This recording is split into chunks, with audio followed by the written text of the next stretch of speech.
Soy el coronel retirado Horacio Ballester.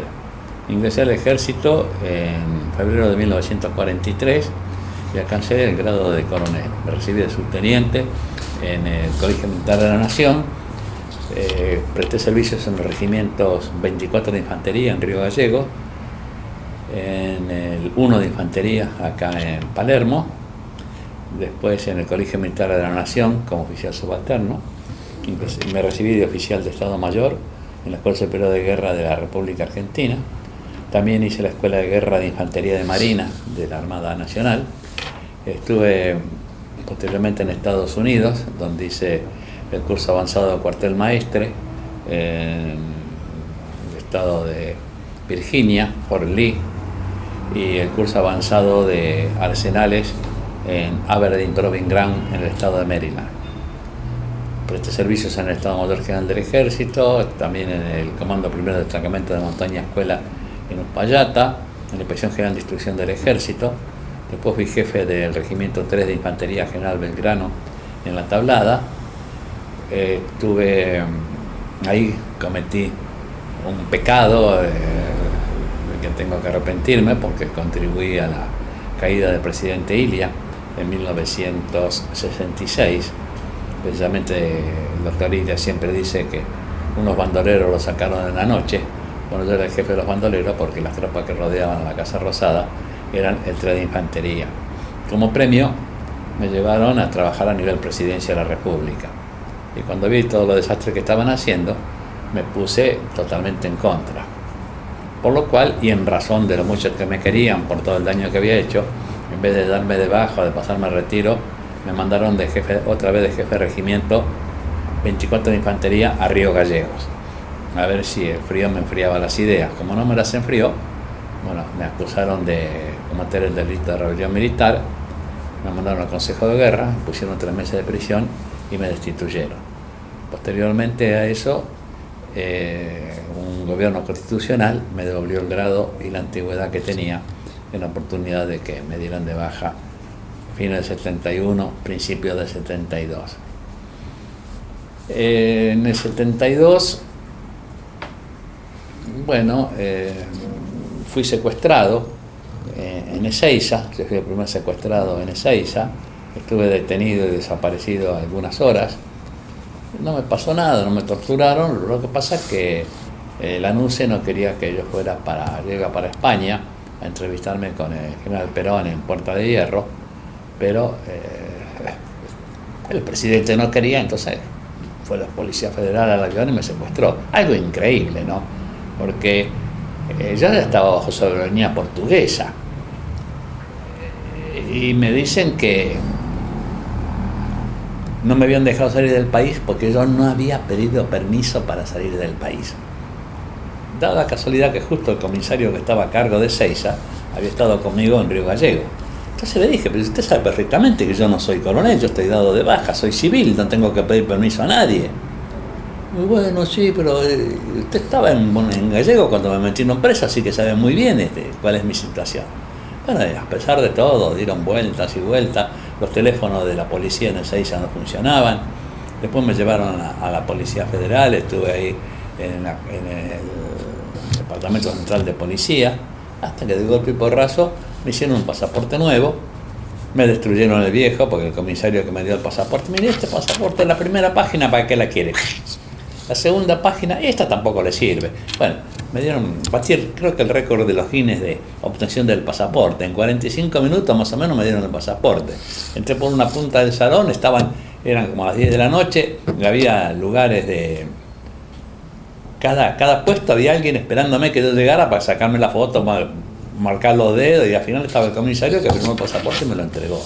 Después me pusieron una camioneta de la policía, un vehículo de la Policía Federal a que me llevara a donde yo quisiera. Bueno, yo le dije que lo que quería ir era a una entrada de subterráneo. ¿Y a qué parte que ir? No importa, cualquiera. A una entrada de subterráneo. Pues resulta que tenía 2 sobres que me habían dado el secretario general del Partido Peronista, que era un compañero mío, el capitán Farmache, y un miembro del Consejo Superior o Consejo Estratégico del Peronismo. Y los dos me habían dicho lo mismo: si no lo tomas a mal, te doy el sobre cerrado. Yo tenía esos 2 sobres que no sabía qué decía. quería, no sé, hasta pensé comérmelos, pero eran gruesos. Bueno, al final lo que quería era meterme en un subterráneo para ir corriendo al baño a romper los papeles, las cartas esas, porque sobrevivieron, increíble. No se les ocurrió abrirla, no me revisaron la portafolio. Yo me lo olvidaba en todos lados la portafolio, pero igual me llamaban, mi coronel, se olvida la portafolio, me siguen diciendo coronel por más que yo no era coronel. Bueno, después de eso fue obvio que fuimos varios que nos opusimos a los gobiernos militares que sucedieron, ¿no? Como con el peronismo me reincorporaron, con el gobierno de Campa, Rastiri, Maristela Martínez de Perón, y además en vez de reincorporarnos al servicio activo, nos mandaron a la carne. Yo fui gerente del Mercado General de Hacienda de Avellaneda, después fui interventor en la CAP, Corporación Argentina Productora de Carne, y terminé mi carrera en la carne cuando subió el gobierno militar y me echó de la Junta Nacional de Carnes, donde era presidente.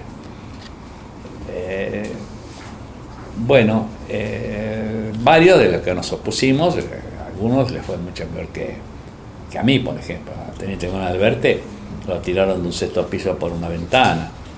Con el Perlinger estuvo 7 años y medio preso sin haber sido acusado de nada. Y en fin, el teniente Devoto de Marina directamente desapareció. En fin, la lista es larga. De manera que yo con mi secuestro, mis 3 meses de prisión, varios arrestos domiciliarios, lo más grave de todo fue la bomba que nos pusieron en 1984, ya con gobierno constitucional, cuando creamos el CEMIDA, el Centro Militares para la Democracia, que lo creamos porque cuando subió el gobierno constitucional, las únicas voces militares que se oían eran favorables al proceso, sea de gente que estaba en actividad, sea de gente que estaba retirada. Y nosotros queríamos expresar nuestros pensamientos y nadie nos hacía caso, no teníamos eco en la prensa. Entonces pensamos que si formábamos una organización, tal vez nos escucharan, y nos escucharon, porque el estallido de la bomba se escuchó hasta en Escandinavia. Nos llamaron de radio de Suecia, de Finlandia. Además salimos en el Baltimore Sun de Estados Unidos, en Der Spiegel de Alemania Occidental, Le Monde de París. Entonces así que incluso en la actualidad, bueno, tanto en la actualidad no, pero hasta no hace mucho éramos más conocidos afuera que acá adentro. Digo hasta no hace mucho porque desde que se reiniciaron los juicios estos por violaciones de los derechos humanos, estamos participando activamente en todos estos juicios. Yo incluso con las participaciones de Haití y mis declaraciones ante la Junta, también declaré ante la justicia española en el juicio que se hizo a Esilingo, declaré por conferencia televisiva. Bueno, ya llevo 19 participaciones en juicios en diferentes lugares, incluso en diferentes naciones, España, Haití, Argentina. Lo damos por terminada esta etapa de la presentación.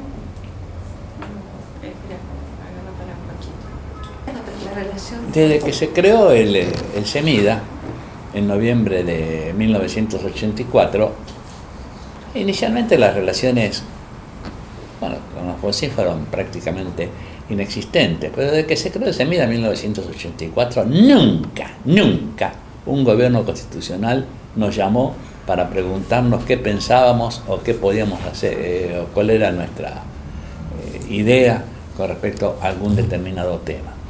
Únicamente en los últimos años, que hace 3 o 4 años, que la ministra de Defensa formó una organización militar titulada Las Fuerzas Armadas en la Agenda Democrática. Bueno, nosotros estuvimos, cuando salieron los diarios las noticias de esa creación, estuvimos en desacuerdo con la información que se envió, porque decía que los documentos básicos eran documentos de Estados Unidos, fundamentalmente de los integrantes del Sistema Interamericano de Defensa. Y le mandamos nuestra crítica sobre el particular. A raíz de eso nos invitaron a que formáramos parte de la comisión. Nosotros en el CEMIDA le contestamos que sí, que como no, que nos sentíamos honrados con la invitación, pero que participaríamos siempre y cuando discutiéramos desde el principio. Porque ¿cómo vamos a preparar la defensa nacional en Argentina sobre la base de documentos norteamericanos?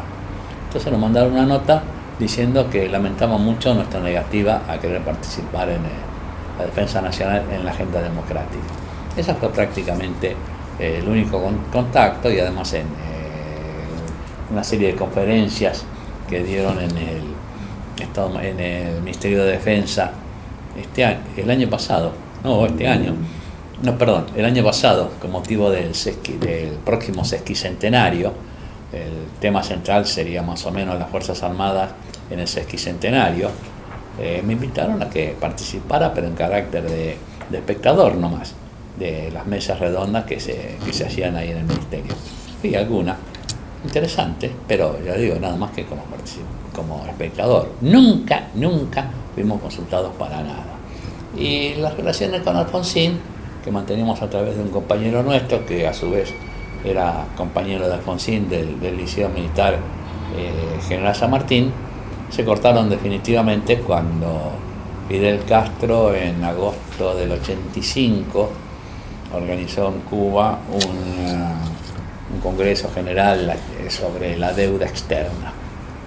Y fuimos el coronel Perlinger, el coronel García, que era secretario de CEMID, y yo, que era presidente, y eso provocó la ira de Alfonsín, no sé qué, la bronca, porque habíamos ido a Cuba, y ya ahí, a partir de ese momento, no tuvimos absolutamente más nada que tratar con él.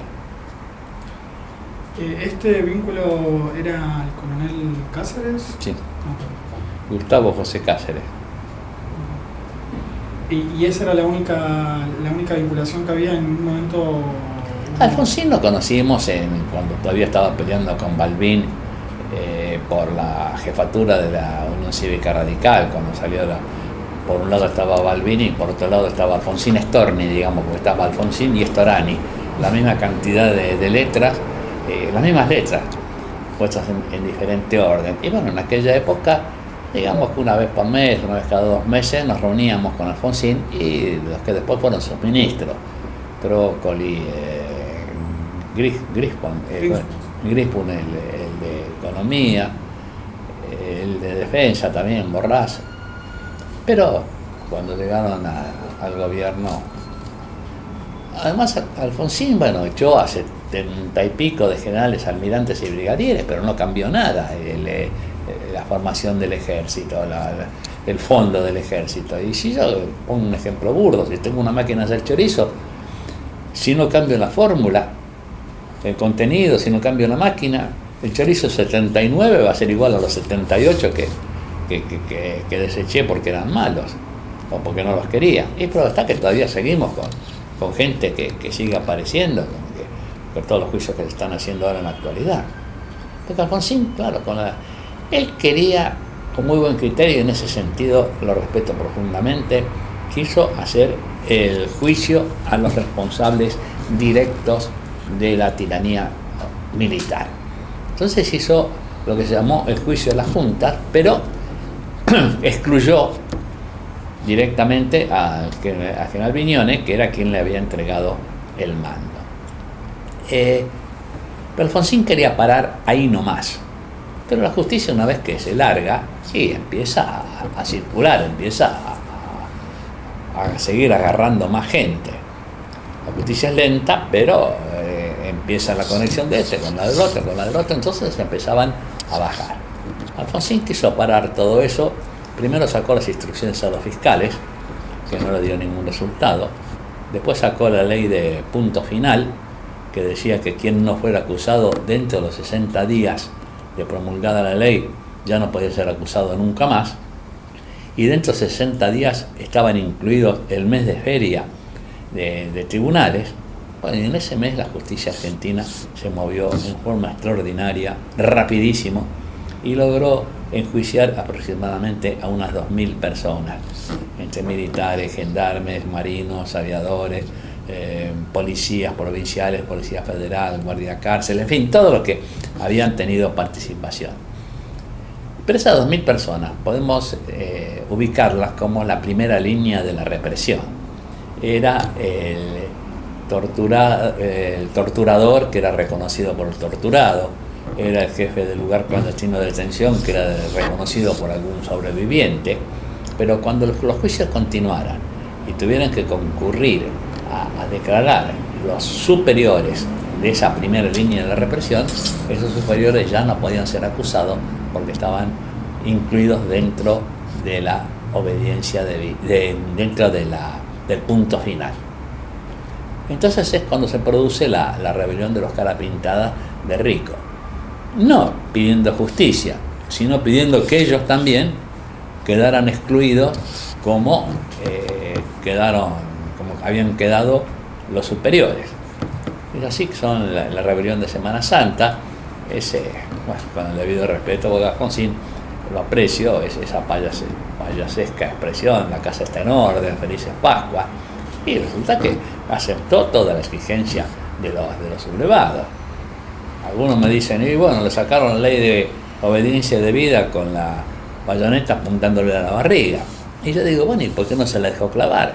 ¿Acaso por la patria los únicos que tienen que morir son el tambor de Tacuarí, el negro Falucho y el sargento Cabral? Allende en Chile dio un ejemplo, dio su vida, pero no se entregó. En fin, el asunto está que siguió en las condiciones que estamos viviendo ahora.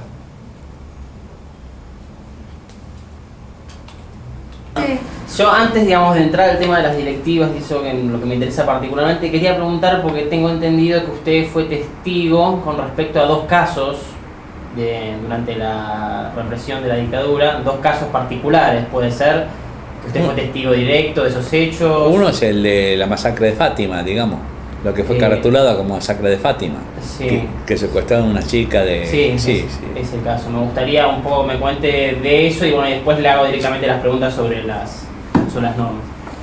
Masacre de Fátima. Sí, sobre su testimonio en eso. Perfecto. Bueno, en el juicio, dentro de ese montón de juicios que he participado, en uno de ellos actué como testigo, no como perito militar. El juicio que se conoce con el nombre de la masacre de Fátima. Y ahí, bajo juramento, declaré todo lo que voy a decir ahora, ¿no?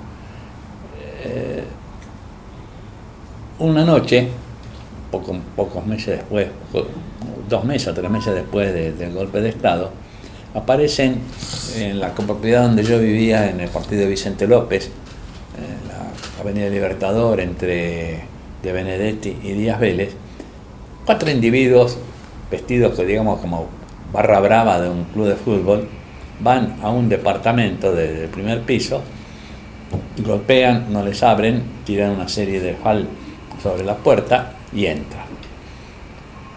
A todo esto, un capitán de navío que vivía en casa también, en nuestra propiedad, que era el representante de la provincia de Córdoba ante el gobierno central, hace la denuncia en Marina de que unos guerrilleros estaban asaltando un departamento en su copropiedad. Porque en aquella época, recordemos, no sé, que muchos de los desmanes que se producían, el gobierno acusaba a los guerrilleros de ser quienes estaban cometiendo los desmanes. ¿Se acuerda del año? 1936, poco tiempo, debe haber sido en octubre o algo así, 3 o 4 meses después del golpe de Estado. Y se ve que esta gente no pidió zona liberada. Entonces, cuando él denuncia a la Marina de que estaban los guerrilleros atacando un departamento en su propiedad, la Marina se ve que hace la denuncia a la zona de seguridad correspondiente y mandan un oficial del ejército con una patrulla de 30 o 40 hombres. Bueno, el oficial del ejército se para frente a la puerta de la entrada de autos de mi casa, también una puerta hermosa, y como tarjeta de presentación una serie de fal contra la puerta. A todo esto entonces los que estaban arriba, que estaban en el primer piso, bajan y se agarran a tiros en el palier de la planta baja de mi casa. Unos gritando no tiren, somos de la policía, otros gritando no tiren, somos los del ejército, somos del ejército. Vidrios rotos, paredes agujereadas, la puerta que era una monada, hubo que hacerla reparar, bueno, eso es lo de menos. Al final el episodio terminó con los 4 presuntos guerrilleros en 4 patas en la playa de estacionamiento frente al edificio y los militares apuntándole con los fusiles, con los FAL, a la cabeza. Ellos sacaron sus documentos, presentaron sus credenciales, el oficial del ejército comprobó que eran policías, entonces hizo formar su tropa y se fue. Los policías siguieron en la casa, se robaron todo lo que pueden imaginarse, todo lo que era portátil se fue, incluso hasta las lamparitas de las arañas se llevaron. Y las dos chicas nunca más se supo. Una de ellas se llamaba Selva Ocampo, que era la dueña del departamento, y cuando se hizo el reconocimiento, la antropología, el equipo de antropología forense estuvo reconociendo los restos de una voladura de cadáveres que habían realizado en en el pueblo de Fátima, en la ruta 8, cerca de San Antonio de Areco, por ahí, un poco antes. Estaban los restos de las dos chicas que habían secuestrado en casa. Así que no había ninguna duda que eso había sido hecho por la policía. En el juicio, la única pregunta que no pude contestar, la defensa pregunta: ¿qué policía era, la federal o la provincial? Bueno, eso no sé cuál de las dos era, pero que eran policías no tengo ninguna duda, porque ellos mismos gritaban: somos de la policía, y después que cuando vieron los credenciales los dejaron que siguieran actuando, así que no tengo ninguna duda. Está bien, perfecto. Bueno, ahora me gustaría, digamos, a nivel, digamos, para situarnos un poco en el contexto. Usted ya en esto describió un poco cómo eran las operaciones, ¿no? Las operaciones en este caso.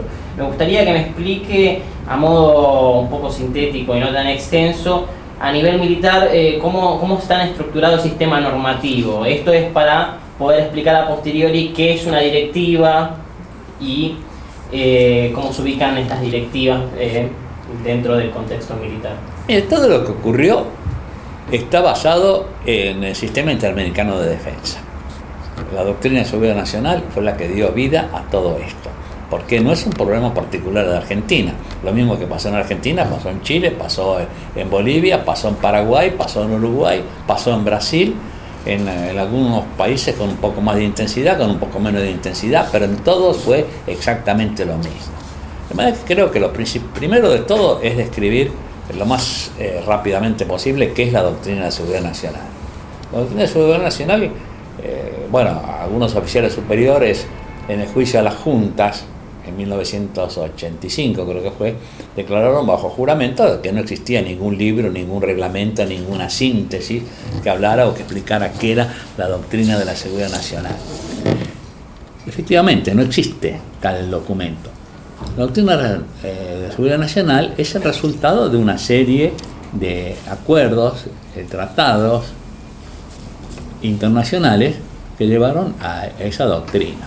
Comienza ya por 1942, cuando después del ataque japonés a Pearl Harbor en diciembre del 41, se reúnen los cancilleres en Río de Janeiro y deciden establecer un equipo de expertos militares y navales para estudiar la defensa del continente. Ese es el origen de la actual Junta Interamericana de Defensa, que todavía sigue existiendo, estoy hablando en el año 2010, y que se mueve por recomendaciones a sus miembros. Esas recomendaciones son órdenes a sus miembros donde le dicen cuál es la doctrina que hay que aplicar, cuáles son los reglamentos que hay que aplicar, incluso cuál es el enemigo. Pues hasta esa facilidad tenemos, ni siquiera tenemos que pensar quién es nuestro enemigo. La Junta Interamericana de Defensa en 1942 nos dijo: el enemigo es Alemania, Italia y Japón.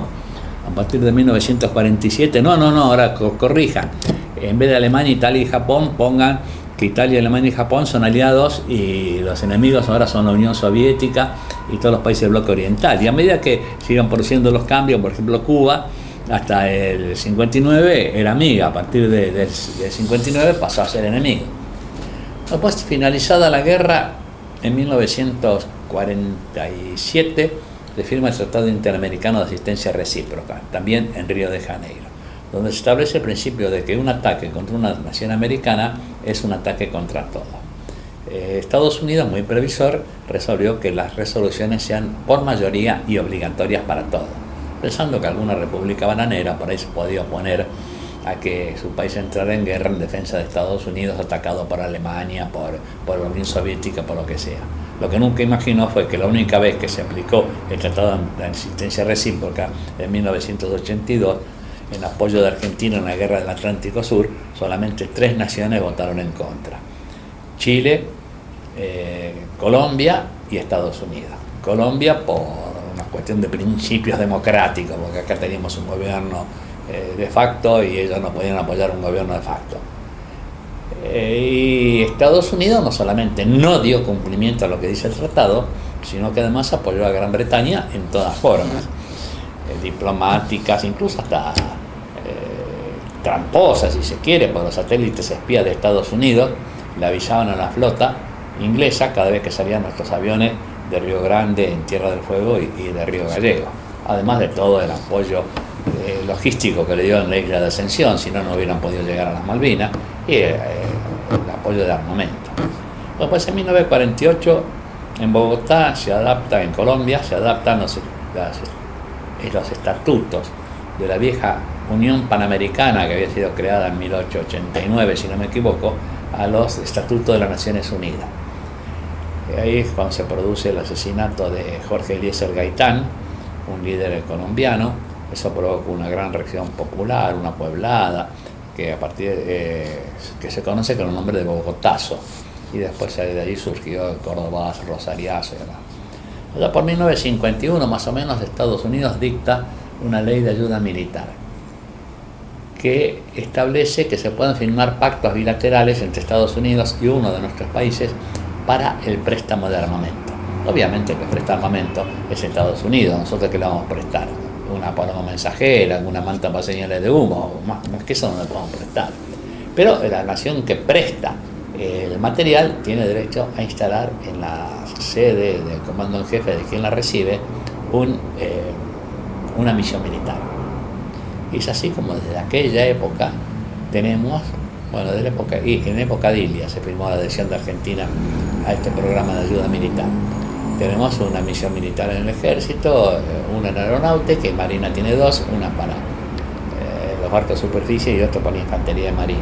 Hace muy poco tiempo la ministra Nilda Garré, en una encomiable decisión, resolvió que esas misiones militares salgan de la sede de nuestros comandos, de nuestros estados mayores generales, y se vayan a otro lado, a la embajada de Estados Unidos o a lo que sea.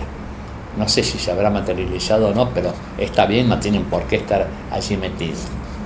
Allá por 1960, al comandante del Ejército Sur de Estados Unidos, en cuya jurisdicción estamos, parece mentira, ¿no? Nuestro país está en la jurisdicción de un ejército regular de Estados Unidos.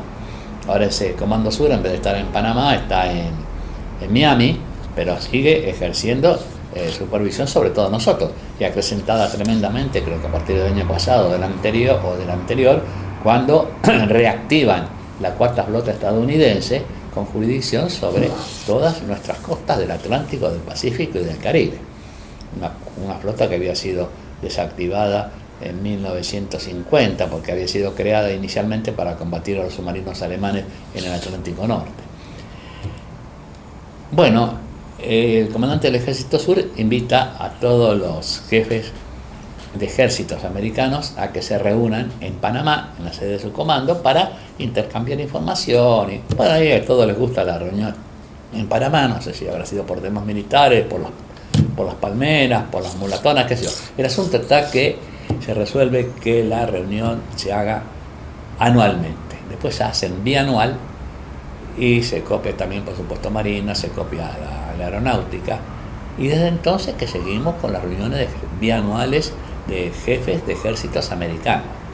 De esas reuniones, en una de ellas, Pinochet propuso lo que se llamó después Operación Cóndor, o sea, el intercambio de detenidos políticos de una dictadura a otra, sin intervención de la justicia, sin intervención de relaciones exteriores, además permitiendo el ingreso de sicarios de un país en otro para que mataran a los opositores de ese país.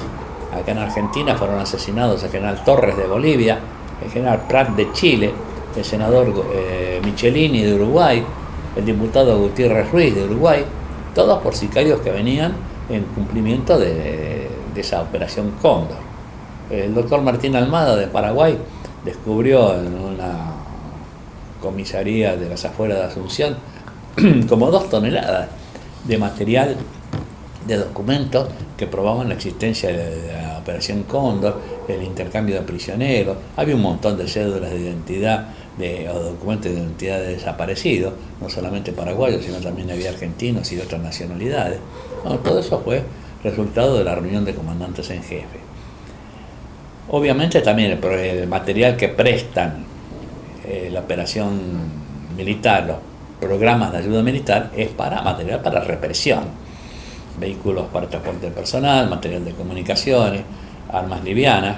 No prestan ni artillería, ni tanques, ni helicópteros, ni nada que signifiquen algo de guerra. Bueno, después, desde fines de la Segunda Guerra Mundial, comienzan los ejercicios también conjuntos de Estados Unidos con nuestras tropas. El más conocido es el de Marinas de UNITA, pero continuamente se están haciendo. Acá no hace mucho, en la zona de las Lechiguanas, del norte, de la parte norte del delta del Paraná, en jurisdicción de Entre Ríos, estaban actuando los marines de Estados Unidos. Incluso el gobierno de Misiones firmó un acuerdo con los marines de Estados Unidos para combatir al dengue. Ya no sé, los soldados con palmete al bosque a matar mosquitos, no sé qué es lo que querrán hacer. Bueno, esos ejercicios continúan. Allá por fines de la década del 50, también, principios de la década del 60, Argentina incorpora a sus reglamentos la doctrina de conducción, doctrina de guerra antisubversiva que habían inventado los franceses para sus guerras coloniales de Indochina y de Argelia. Eso es incorporado a nuestros reglamentos, por supuesto, con aquiescencia total de la Junta Interamericana de Defensa, que de inmediato lo recomendó a todos sus miembros que adoptaran esa doctrina. Bueno, creo que no me olvido de ninguna de las cosas que le dieron base a esa doctrina de seguridad nacional, que en síntesis establecía que había un solo enemigo, una sola hipótesis de guerra: Oriente contra Occidente. El enemigo era el movimiento comunista internacional. Nosotros, nuestras Fuerzas Armadas, lo que tenían que hacer era combatir la infiltración comunista y el desorden social resultante. Para ello se aplicó un razonamiento perverso, porque en una economía dominada por los intereses de las compañías transnacionales de Estados Unidos, es indudable que cualquier cosa que se quiera hacer en beneficio del pueblo o cualquier medida nacionalista que se tome, se va a afectar los intereses de las compañías transnacionales de Estados Unidos.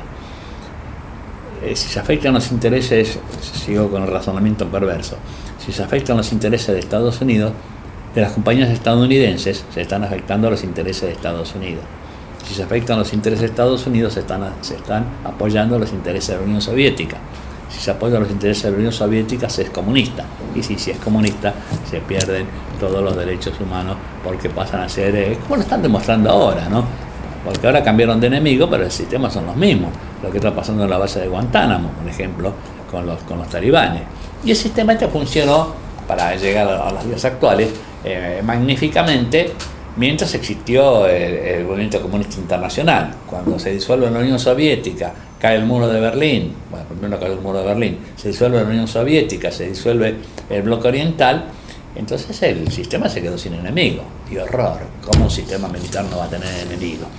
Hay una nota de Clarín, más o menos de ese tamaño, en la noticia del año 1991 más o menos, que dice: reunión de ministros de defensa en búsqueda de un enemigo.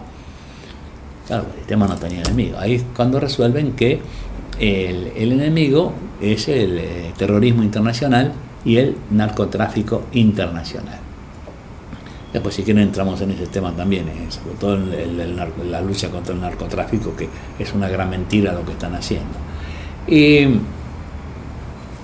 Entonces quedan nuestras Fuerzas Armadas con misiones netamente represivas contra la propia población, en caso de que los estallidos, que rigen todavía, en caso de que los estallidos... bueno, con respecto a esa reunión se hizo en Williamsburg, no sé si lo dije, en Estados Unidos, en 1925.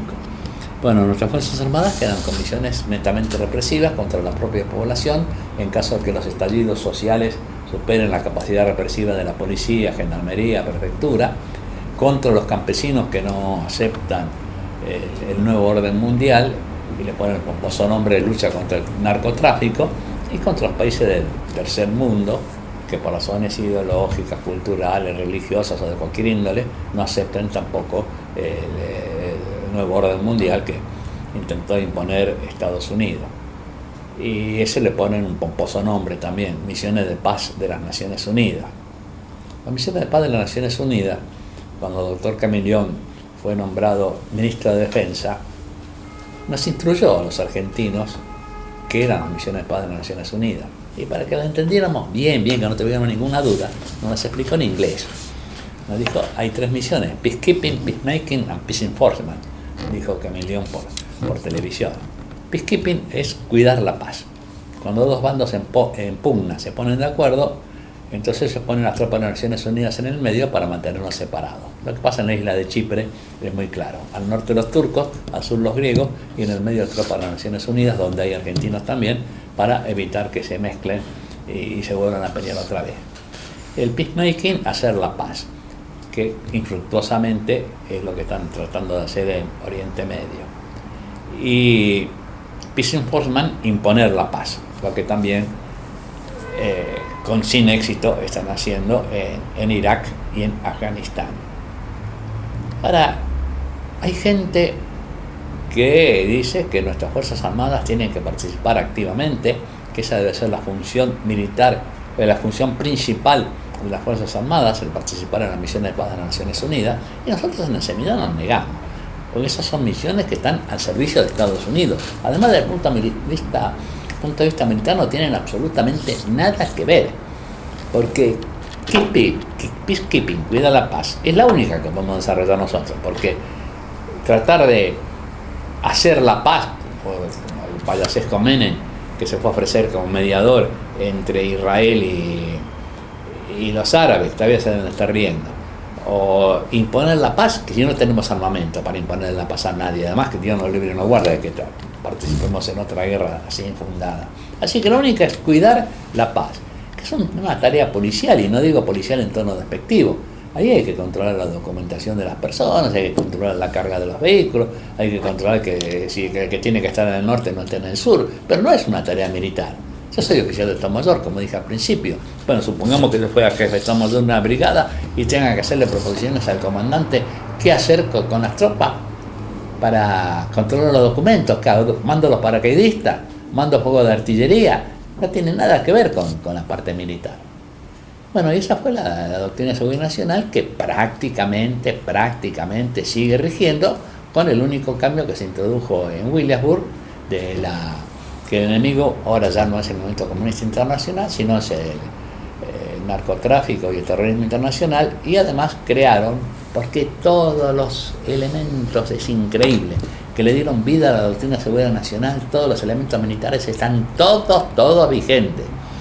Junta Interamericana de Defensa, Tratado Interamericano de Asistencia Recíproca, Organización de Estados Americanos, reuniones de comandantes en jefe, ejercicio conjunto con Estados Unidos, doctrina francesa de contrainsurgencia, todo está vigente. Y como decimos siempre en Semida, si uno tiene un par de zapatos que le provocan ampolla, por más penicilina que se pongan las ampollas, mientras no se cambien los zapatos, va a seguir teniendo ampollas. Así que mientras tengamos todos esos organismos nefastos perteneciendo a ellos, indudablemente que corremos el riesgo de que en cualquier momento aparezca la doctrina de seguridad nacional, y corremos el riesgo.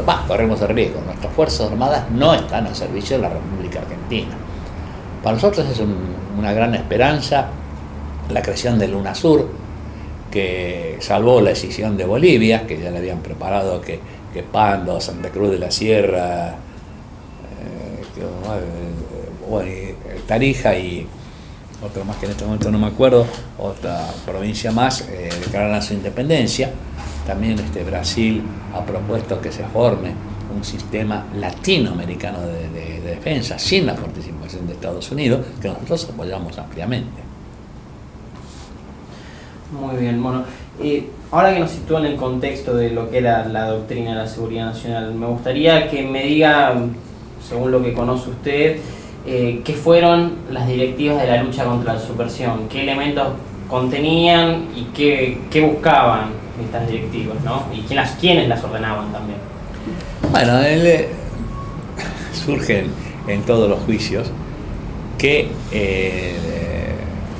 lo dice la defensa en todos los juicios, que la directiva de aniquilar a la guerrilla proviene de un gobierno constitucional. Efectivamente, hay unos decretos firmados por María Estela Martínez de Perón y otro por Luder, como presidente provisional de la Nación, o presidente de la Nación, porque es el presidente provisional del Senado, donde ordenan aniquilar a la guerrilla. Eso también, en los juicios, declaro que estoy en desacuerdo. Primero, el gobierno militar depuso al gobierno constitucional.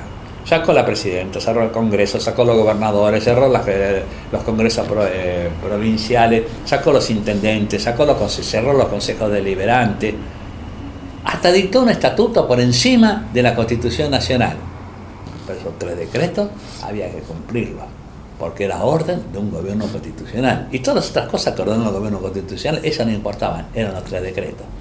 Y la segunda cosa que estoy en desacuerdo, que estamos en desacuerdo con la opinión de Semida, es aniquilar. Aniquilar, de acuerdo con la doctrina militar, dice quebrar la capacidad de resistencia del adversario. Pero no dice pasarlo por la máquina de cortar fiambre, o torturarlo, robarle todas las cosas, quedarse con los chicos, hacer desaparecer los cadáveres. Eso incluso está prohibido por la Convención de Ginebra, también otra cosa que siempre sostenemos. Ellos dicen que hubo guerra, la guerra sucia, no podemos hablar de guerra sucia y guerra limpia. Bueno, si hubo guerra, ¿por qué no cumplieron con las convenciones de Ginebra o las convenciones internacionales sobre el trato de prisioneros, que son muy claras? El prisionero solo tiene obligación de decir su nombre y su número de documento, y nada más. Y acá lo torturaban hasta sacarle cualquier tipo de información. Entonces, si hubo guerra, tendrían que haber respetado, además las convenciones de Ginebra prohíben terminantemente el robo, la violación, todo lo que sea delito contra el enemigo, están prohibidos. Y si no hubo guerra, tendrían que haber aplicado las leyes argentinas. Quería hablar algo más de las convenciones de Ginebra. Hubo una guerra sucia. Bueno, yo, como dije al principio, también soy oficial de Estado Mayor del Ejército Argentino, de la Armada Nacional, hice 2 cursos en Estados Unidos, me pasé mi vida estudiando todos estos temas, tengo escrito 3 libros, Las Fuerzas Armadas Argentinas, el cambio necesario, junto con los coroneles Gascón, García y Rattenbach. Tengo proyecciones geopolíticas hacia el tercer milenio, con prólogo de General Iber Sereñi del Uruguay, y ese libro que ustedes muestran ahí, Memorias de un coronel democrático, que yo no le puse, no se lo puse yo el nombre ese, Incluso le dije al editor, ¿por qué no le pones Memoria de un coronel lindo? Yo adentro te dejé poner lo que vos quisieras. El título se lo pongo yo, me dijo Daniel Divinsky. Bueno, nunca oí hablar de guerra limpia. Pues si hay una guerra sucia, que sí que hay una guerra limpia. En ningún reglamento, tratado, etcétera, etcétera, aparece la palabra guerra limpia. Toda la guerra es sucia, toda guerra es sucia. Y por eso mismo es que ya desde mediados del siglo XIX, y aún antes, porque está la 5ª enmienda de la Constitución de Estados Unidos, donde dice que ya se prohíben las torturas ahí. Pero ya en la guerra específicamente, después de la batalla de Solferino, cuando se crea la Cruz Roja, ya son todas medidas donde empiezan a humanizar, tratar de humanizar un poco más la guerra. Y a partir de la segunda década del siglo XX comienzan las convenciones de Ginebra sobre el trato de los prisioneros, sobre la prohibición del uso de los gases venenosos. Pues eso se va completando con los juicios de Nuremberg de 1945, que después continúan con lo de Yugoslavia. En fin, ahí se ha creado un tribunal penal internacional para analizar todos estos temas, del cual Estados Unidos, por ejemplo, no forma parte, porque si Estados Unidos llega a firmar la adhesión, hasta los presidentes tienen que ir presos, porque están violando constantemente los derechos humanos. Sin más lejos, Guantánamo todavía sigue. hay cientos de personas metidas allí que sin acusación de nada, han sido torturados, y los diarios o la prensa constantemente está hablando de las violaciones de los derechos humanos en Cuba y de los presos en Cuba. No sé, yo no estoy de acuerdo, por supuesto que tenemos presos en Cuba, pero en comparación con lo que hace Estados Unidos, lo de Fidel Castro es un problema de una travesura de jardín de infante. Está bien. Y bueno, entonces para redondear un poco este tema, si me puede definir qué eran las directivas de la lucha contra la subversión, o sea, ¿qué es una directiva militar? Las directivas Bueno, secretas, ¿no? Sí, que eran secretas. Aparecen en los juicios como directivas secretas, ¿no? Bueno, normalmente los militares se mueven por órdenes de operaciones. El orden de operaciones es más concreta en el sentido que el regimiento tal va por allá, a tal hora tiene que pasar por ese lugar, lo que sea. En cambio la directiva es una orientación, es una política general a seguir. No es lo que se va a hacer al día siguiente o en ese combate o en esa batalla. Bueno, no sé si quiere hablar de la Constitución, pero de la Constitución de la directiva, que tiene que tener noticias sobre el enemigo, sobre el terreno, sobre la logística y sobre las operaciones. Está bien. Entonces, digamos, para hacer... La directiva lo que quiere es superior que hagan los subalternos. Que pasa en cualquier fábrica, en cualquier establecimiento, en la misma organización de ustedes. Alguien de ustedes debe mandar. En último caso habrá un colegiado. Pero alguien manda y es ese que saca la directiva, saca la orden, dice lo que hay que hacer. O sea, palabras lisas y llanas, es una orden escrita, a diferencia de una orden verbal que pueda haber. Sí. Bueno, y después me gustaría esto enlazarlo a su vez con los reglamentos que existieron, ¿no? Yo tengo, hay una lista de reglamentos que están numerados y que fueron aplicados durante aquella época, RC91, y varios que hablan de acción psicológica, operaciones contra elementos irregulares. ¿Qué se puede decir, digamos, que estos reglamentos eran aplicación concreta de las directivas? Sí. Además, muchos de los responsables habían hecho la Escuela de las Américas en la zona del Canal de Panamá, de Estados Unidos, y allí, digamos que la doctrina francesa de contrainsurgencia da las bases superiores.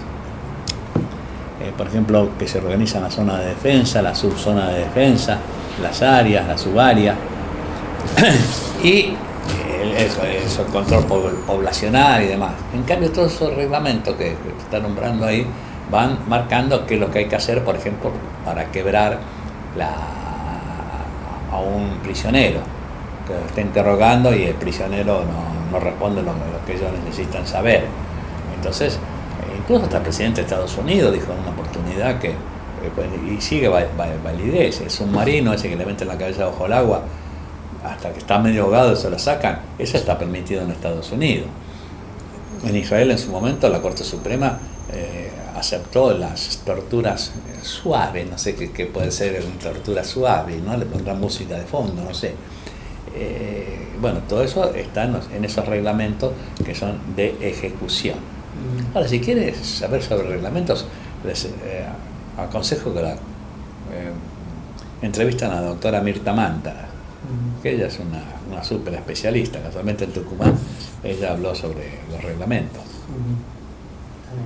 Entonces, estos reglamentos que existían paralelamente a las órdenes, que a su vez también eran secretos, estos reglamentos, Sí. eran claramente violatorios a las convenciones de Ginebra. Claro que sí. Por suerte, fíjese, la fecha de los reglamentos son todos del 70 y pico. Sí.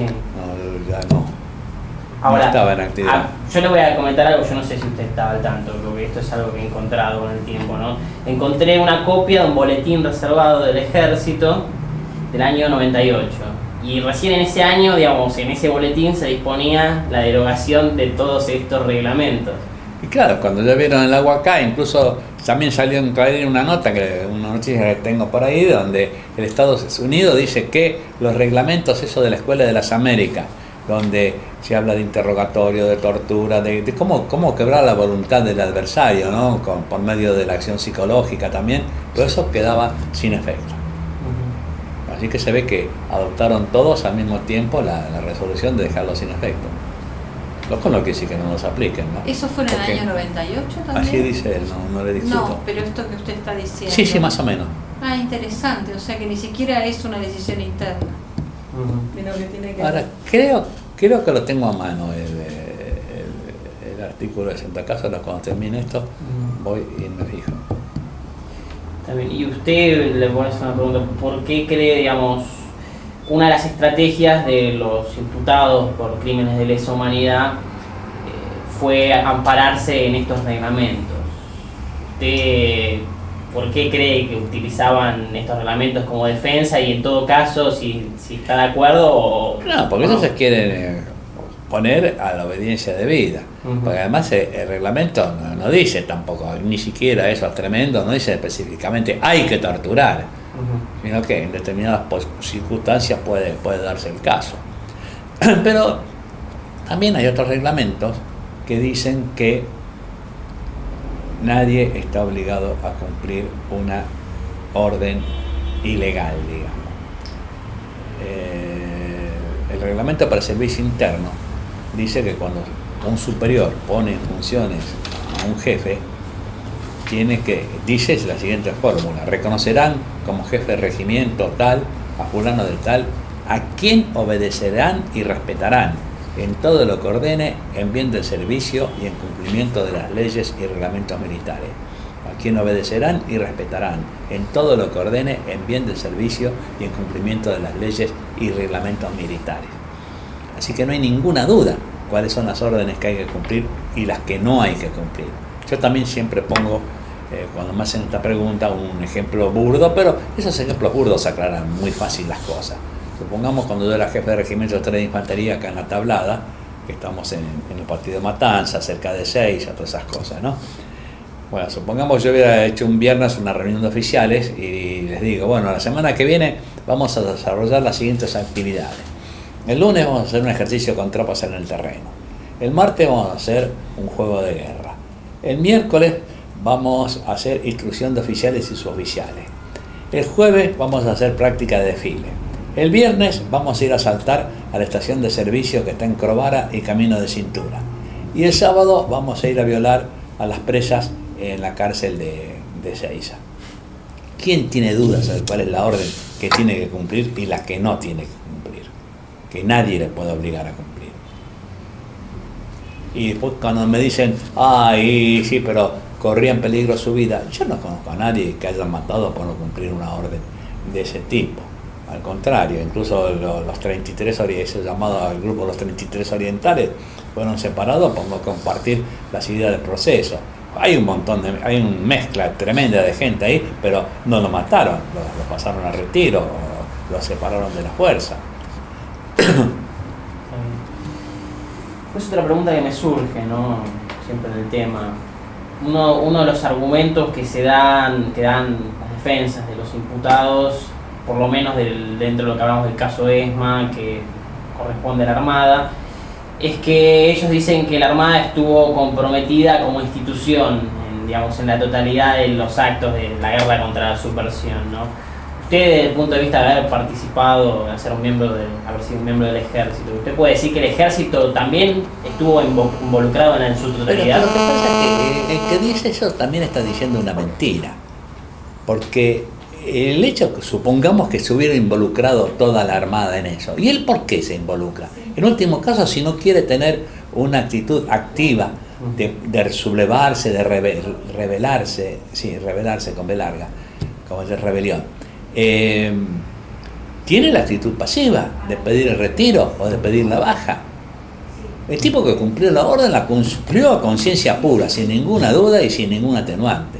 Por más que la orden se le haya dado al superior, que lo haya amenazado, con lo que sea. ¿Y usted cree que, a la hora de que haya habido tanta gente de las fuerzas involucradas en la represión, cree que haya habido una influencia del tipo del orden educativo en estas personas como para que tomaran esas acciones? ¿O dónde cree que tuvo usted que hubiera tanta convicción a la hora de Porque no reprimir? es un problema de las Fuerzas Armadas, es un problema de la nación. Lo hemos visto con la doctrina de seguridad nacional. Todo tipo que piensa diferente, bueno, lo echan o lo matan, o lo tiran por la ventana, o lo pasan a retiro, o le ponen arresto domiciliario, lo que sea.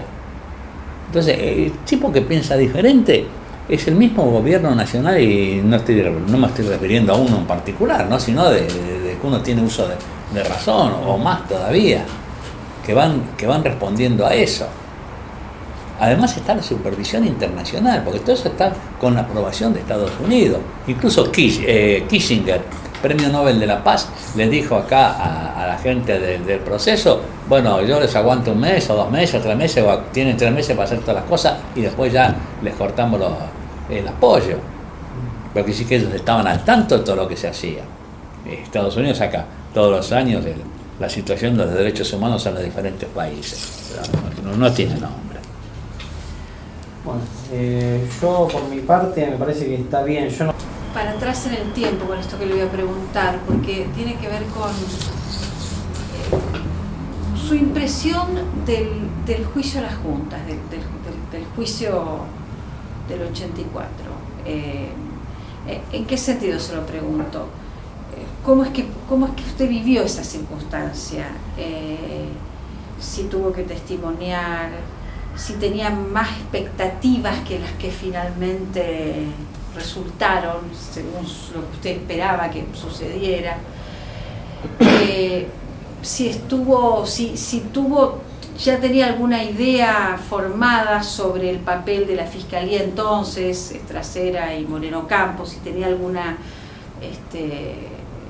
idea de lo que ellos iban a hacer, y finalmente estaba de acuerdo con la línea que ellos habían tomado. En esta misma línea, si usted tenía la impresión de que el problema de los juicios era más jurídico que político, o al contrario, pensaba que realmente era un problema más político que jurídico, es decir, poner los juicios en marcha era más un problema de acción judicial que política, o viceversa. Un poco su reflexión, parado usted tratando de, ya sabe mucho porque hemos recorrido mucho camino, pero más usted ha sido un actor importante después también. Entonces trate de ser genuino con lo que usted pensaba en ese momento en el que estaban empezando a suceder esos acontecimientos. Bueno, nosotros siempre estuvimos de acuerdo con que se hiciera el juicio a la Junta, y nuestra participación se debió fundamentalmente a eso, ¿no? Que vino Moreno Campos, cuando empezaron seguramente a juntar antecedentes, vino a Ansemida, pidió una entrevista con nosotros, y a ver si queríamos participar. Por supuesto le dijimos que sí, y en qué forma podíamos participar. Yo precisamente le dije que podía estar como testigo en el asunto ese que se había llevado a la chica esta de mi casa, que para mí fue una venganza por la bomba que habían colocado en Coordinación Federal, ahí donde queda Coordinación San José y no sé qué, a 1 o 2 cuadras de Rivadavia, estaba Coordinación Federal, pusieron una bomba a la hora de almuerzo y mataron a muchos policías. Y después la voladura de Fátima, creo, pues estoy casi seguro, o estoy seguro, creo porque no tengo pruebas, ¿no? Que fue la represalia por la voladura esa de Coordinación Federal. Bueno, con los juicios nos pareció muy bien, y nos pareció mal cuando empezó a pararse todo, y cuando empezaron con las instrucciones de los fiscales, la punto final, la obediencia debida. Ya, la obediencia debida fue cuando se produjo la sublevación de los Carapintadas, los de Semida, los oficiales de Semida. Fuimos a la Casa Rosada a ofrecer nuestro servicio para pelear por la democracia. Y nos recibió el subsecretario de Interior, nos dio las gracias y dijo que nos fuéramos a casa. Yo casualmente en mi libro de memoria cuento mis 2 experiencias en Plaza de Mayo, cuando lo saqué a Ilia, o contribuí a la caída de Ilia, y cuando fui a ofrecer mis servicios para pelear por la democracia. Cuando fui a la caída de Ilia, no había nadie. Adentro de la Casa Rosada, contando a mi amiga, porque ahora somos amigos, nos hicimos muy amigos con Emma Ilia, y los periodistas y todos los que había allí, serían 50 personas, una cosa así por el estilo. Y en cambio, cuando llegué a ofrecer mis servicios, había miles de personas, que cientos de miles quizás. Entonces pensé, como digo en mi libro de Memorias, si yo hubiera, cuando llegué a la Plaza de Mayo, con el tren de infantería, me hubiera encontrado todo eso, ¿y qué solución podía tener más que volverme? Pero lo que pasa es que los golpes militares, y se llaman golpes militares, bueno, ahora estamos en otro tema, porque aparecen los uniformados, pero los golpes militares no los resuelven los militares, se resuelven en otras instancias de poder, y encima, cuando